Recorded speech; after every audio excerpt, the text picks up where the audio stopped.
Sir మీ పేరు? Vijay Kumar sir. So MBBS మీ డాటర్ని చదివించాలనేది మీ కళ. అవును సార్. ఏ యూనివర్సిటీ సెలెక్ట్ చేసుకున్నారు? Georgia sir. జార్జియా. కెన్వాకర్ యూనివర్సిటీలో జాయిన్. హలో అమ్మ, మీ పేరు? అక్షయ సార్. అక్షయ గారు, ఓకే. సో జార్జియా ఎంబీబీఎస్ చేయడానికి వెళ్తున్నారు. బయట అదర్ కంట్రీస్ చాలా ఉన్నాయి. మీ పేరెంట్ చెప్పారని మీరు అక్కడికి వెళ్తున్నారా?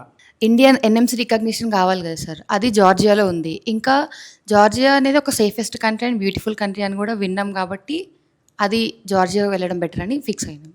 ఓకే. సో ఇక్కడ ప్రాసెస్ అంతా వీసోర్స్ వాళ్ళు మీకు అనుకూలంగానే చేశారా?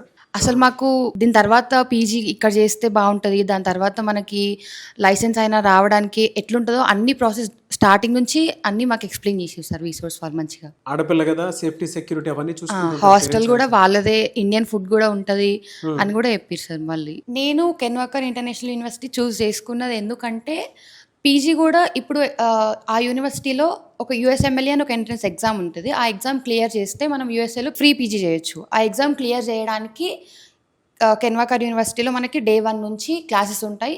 సో మనం ఆ ఎగ్జామ్ని ఈజీగా క్లియర్ చేసుకోవచ్చు. దానివల్ల నేను ఫ్రీగా యూఎస్ఏలో పీజీ చేయొచ్చు. అందుకని నేను ఆ యూనివర్సిటీ తీసుకున్నాను.